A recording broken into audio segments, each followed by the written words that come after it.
In this video, we will be writing the negations of conditional statements, and we will also be negating conjunction and disjunction statements. And remember, conjunction statements are and statements, and disjunction statements are or statements. We'll start with forming the negation of a conditional statement, which is an if-then statement. When we negate a conditional statement in the form if P, then Q, we keep the first simple statement the same, so we don't negate the first part. We change the if-then to an and we negate the second part, the second simple statement.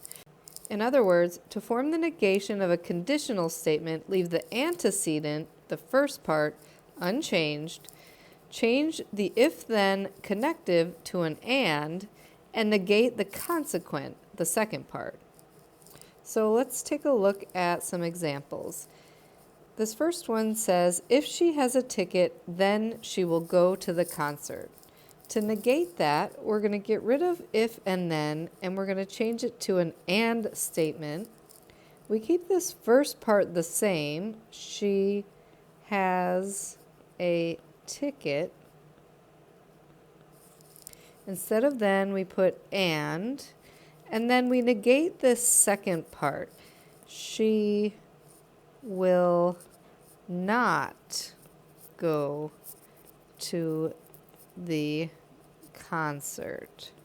So the negation of if she has a ticket, then she will go to the concert is she has a ticket and she will not go to the concert. Let's do one more. If the TV is on, then I will not do my homework. I get rid of if and then, and I change that connective to and. I keep the TV is on the same. The TV is on, so we don't negate the first part. And then we negate the second part. So instead of I will not do my homework, we take out not and we say I will do my homework.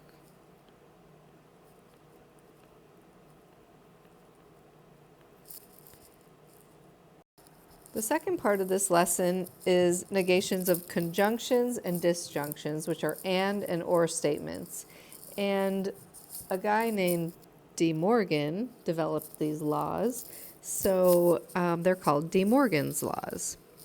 And what we do when we negate an and statement is we negate both simple statements and we switch the and to an or. And when we negate an or statement, we negate both simple statements and switch the or to an and. So looking at some examples, I went to London and I went to Paris. To negate this, we change and to or and we negate both. So I did not go to London, or I did not go to Paris.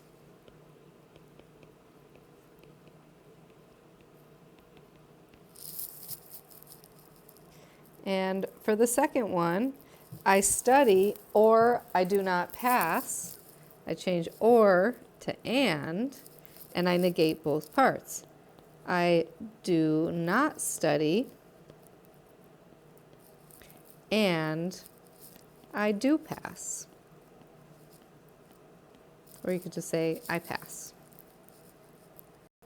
So to quickly summarize this lesson, and what I would think you would want in your notes, a negation of an if-then statement in the form if P, then Q. Equal signs in logic have 3 lines. That means equivalent statements. That's equivalent to I keep P without negating it. I change it to an and I negate the second part. And then the negation of an and statement, the negation of P and Q, I negate both P and Q and I change the connective to an or. And finally, the negation of an or statement, I negate both P and Q and change or to and.